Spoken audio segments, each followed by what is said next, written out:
Today's scripture reading brings us to 2 Samuel chapter 20. We are getting close to the end of this book. At this point in time, David has returned back from exile, self-imposed exile, to keep Absalom from trying to besiege the city. Absalom now is dead. Joab has killed him. And Amasa is the commander of David's forces at the onset of this chapter. Now, I had mentioned in chapter 19 that the last three verses are a lead-in, verses 41 through 43, to the events that begin in chapter 20. So in verses 41 through 43, we see that the 10 northern tribes, referenced as the men of Israel, are mad at the tribes of Judah in that Judah had went to bring David back into Jerusalem, and they did not allow the men of Israel to be a part of it, or at least that's the way it appeared unto them. So in the beginning of chapter 20, we see an insurrection take place because of it. I have this chapter broken down into four sections, verses 1 through 3. I have that titled, Sheba Incites a Rebellion Against David. Sheba, being a Benjamite, which was probably loyal to Saul in the first place, he blows a trumpet and says, we have no part in David, no inheritance in Jesse. Every Israelite's to his tent. And so he is beginning, as you'll see in verse number 14, to try to bring a rebellion against David. But that's not the only thing you see in these verses.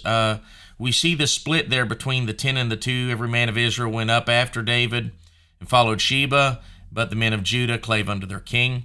But in verse number 3, it's kind of a little aside here, and that is that David's concubines, the 10 that were left there when he had left, they were left there to keep house.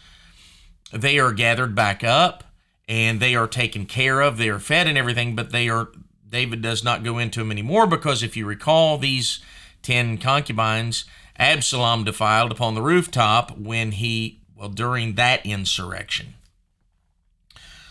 We see that in verse number 3. Verses 4 through 13, I have that titled, Amasa is slain by Joab. Amasa was the leader of Absalom's army. He's also David's cousin, is who he is. That's how he's related unto David. He is now, David appointed him to lead his army in the place of Joab, because Joab had killed Absalom. Amasa, in verse number 4, David tells Amasa, you gather up an army in 3 days' time. We're going after Sheba to quell this now new insurrection. And Amasa doesn't make it in time. Has trouble gathering up his army, whatever it is. So in verse number 5, you see that, or verse number 6, David speaks to Abishai, which is Joab's brother and David's nephew, tells him, all right, we don't know what happened with Sheba. It's Abishai, or Amasa. Get these names confused. We're not sure about that. He may have defected over to on to them as well. At least that's probably what's going through David's mind. So he tells Abishai to get the men up. And so he gets the Chetherites and the Pelethites and the mighty men. Some of those were David's own bodyguards, his group, and takes them out to quell the insurrection. And as they go, they get up to the great stone, which is at Gibeon, and they find that Amasa's there with his group. He was doing what David said, but he hadn't got back yet. And they meet on the road to go find Sheba. And Joab notices something that is mentioned in verse number 8, and that is that Amasa had put on the armament, but he did not notice that as he went, the sword had fallen out of its sheath there. Joab notices this. He goes, acts like he's going to greet Amasa, and takes him, smites him under the fifth rib, just as Abner was slain.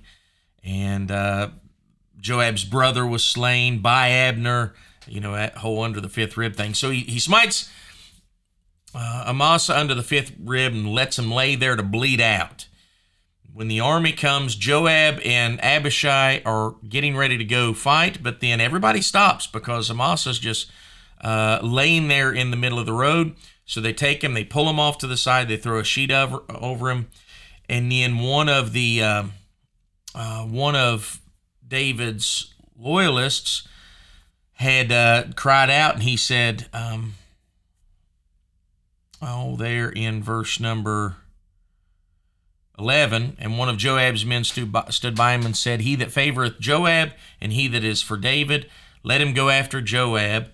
And Amasa wallowed there in his blood, bled out and died, and the rest of the army go with Joab. Joab now is the assumed leader, not Abishai. Joab has reclaimed his spot, in essence, and they go up to find Sheba.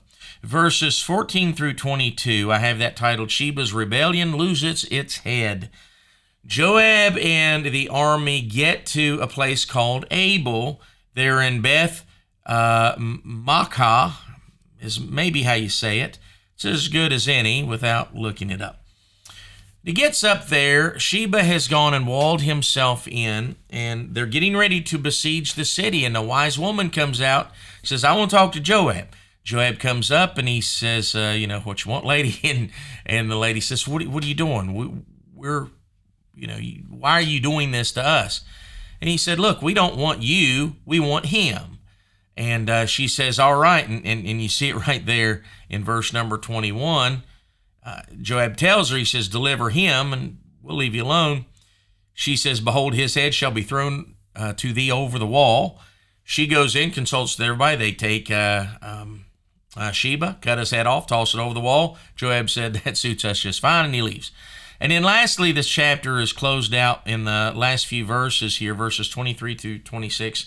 Speaking of David's officers, and you see in this list of David's officers that Joab now is back as the head over the host of Israel. He's the top commander once again. And that is going to do it for 2 Samuel chapter 20. Hope this has been a help unto you. I did think of this. Let me give you this, and then we'll close out.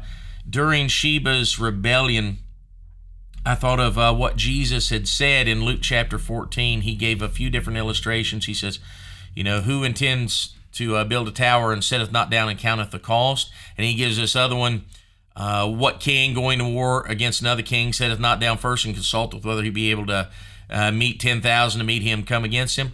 Sheba didn't do that.